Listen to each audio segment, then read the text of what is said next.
Hello learners, welcome back. This is Namrata. आज मैं आप लोगों को ऑल्दो, दो, even though, despite, in spite of के बारे में बताऊंगी। ये क्या है? ये कंजंक्शंस हैं। ओके, कंजंक्शन वो होती हैं जो दो सेंटेंस या फिर दो वर्ड को आपस में जोड़ती हैं। जैसे यहाँ पर लिखा है she loves him, she left, तो इनको जोड़ने का काम जो करेगा उसको हम कंजंक्शन बोलेंगे। ओके, तो जैसे कि यहाँ पे लिखा हुआ है शी लव्स हिम, वो उससे प्यार करती है, लेकिन क्या हुआ? छोड़ के चली गई। वो उसको प्यार करती है, उसके बावजूद वो उसे छोड़ के चली गई। तो इस मतलब क्या होता है? के बावजूद। इसे हिंदी में हम क्या बोलेंगे? के बावजूद। ओके, यहां पे देखिए कैसे, ऑल दो क्या लगेगा? ऑल दो शी लव्स हिम। अब यहां पर हम इसे कॉमा से भी बता सकते हैं कि ऑल दो she loves him, comma she left. ये भी आपका सही है। यहां पर हम लगा सकते हैं although she loves him yet she left, वो उसे प्यार करती है फिर भी उसे छोड़ के चली गई। ओके, और यहां पर हम ऐसे लिख सकते हैं although she loves him, comma plus yet she left. ये तीनों तरीके से ये सेंटेंस सही। अब देखिए इसी को अगर हमें दो से लिखना हो तो यहां पर हम दो का भी यूज कर सकते हैं। दो शी लव्स हिम, सेम तरीके से भी यहां पर हम इसे भी लिख सकते हैं। She left, she left. Okay, even though. अब यहां पर इवन दो का भी यूज ऐसे ही होगा। यहां पर इवन दो का भी यूज ऐसे ही होगा, सेम सेम तरीके से। Even though she loves him या शी लेफ्ट, या फिर even though she loves him, comma she left. ये तीनों में आप एक तीनों कंजंक्शन का यूज इस सेंटेंस में कर सकते हैं। ओके, ऑल्दो, दो, इवन दो, इनका यूज कहां पे किया जाता है? ऐसे सेंटेंस में किया जाता है जहां पर दो बिल्कुल कॉन्ट्रास्ट में बातें हो रही हैं। वो उसे प्यार करती है फिर भी क्या किया उसने? छोड़ के चली गई। नेक्स्ट सेंटेंस देखिए इसी में आप, even though she worked hard, उसने बहुत पढ़ाई करने के बावजूद क्या हो गया? शी फेल्ड, फिर भी वो क्या हो गई? फेल हो गई।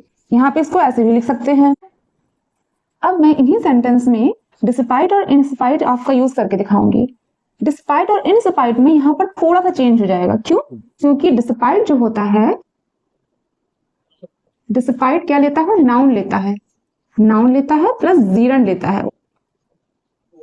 ओके, जीरन जीरन मतलब आईएनजी फॉर्म लेता है। ये आईएनजी फॉर्म लेता है। तो इसी सेंटेंस को, इस सेंटेंस को मैं यहां पे कैसे पुट करूंगी, कैसे बनाऊंगी? देखिए, डिस्पाइट वर्किंग हार्ड।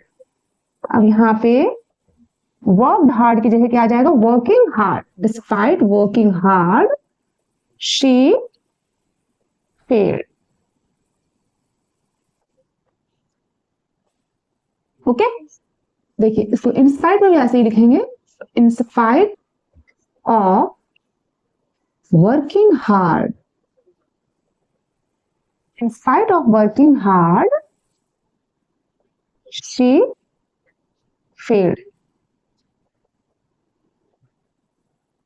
यहां पर हम yet का यूज नहीं करेंगे। कुछ और एग्जांपल से समझते हैं, इससे आपको और क्लियर हो जाएगा। देखिए यहां लिखा है कोल्ड, ही वॉर शॉर्ट, ठंड के बावजूद उसने क्या पहना? शॉर्ट पहना। तो although cold he war short, yet he war short ऐसे भी लिख सकते हैं। दो, यहां पर हम कैसे कर सकते हैं? दो cold yet he war short, या फिर दो कोल्ड ही वॉर शॉर्ट ऐसे भी लिख सकते हैं। इवन दो कोल्ड ही वॉर शॉर्ट, यहां पर हम इवन दो कोल्ड ही वॉर शॉर्ट ऐसे भी लिख सकते हैं। लेकिन अगर यहां पर हम डिस्पाइट का यूज करेंगे तो यहां पर हम कैसे लिखेंगे? Despite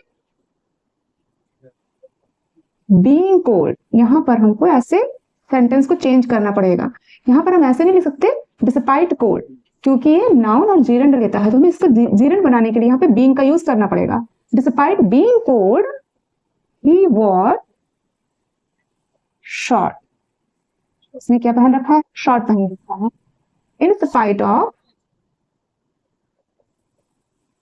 spite of being cold,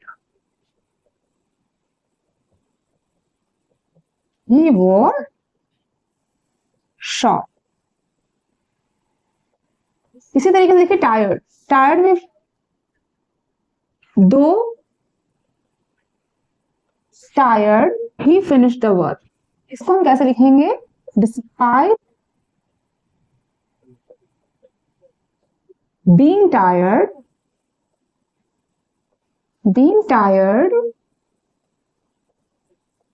he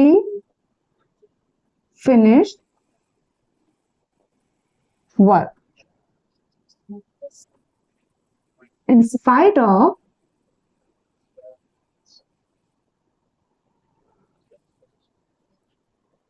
being tired, he finished work. Okay, तो आप समझ गए होंगे कि ऑल्दो दो इवन के साथ में हम एडजेक्टिव का यूज कर सकते हैं, लेकिन डिस्पाइट और इन स्पाइट ऑफ के साथ में हमें नाउन और जीरन का ही यूज करना पड़ेगा। ओके, देखिए प्रोनाउन के साथ डिस्पाइट का यूज कैसे होगा? Despite that he went there, इसके बावजूद वो वहां गया। In spite of that, he went there. अगर आज की इंफॉर्मेशन अच्छी लगी हो तो लाइक सब्सक्राइब जरूर करें। Till then, bye bye friends.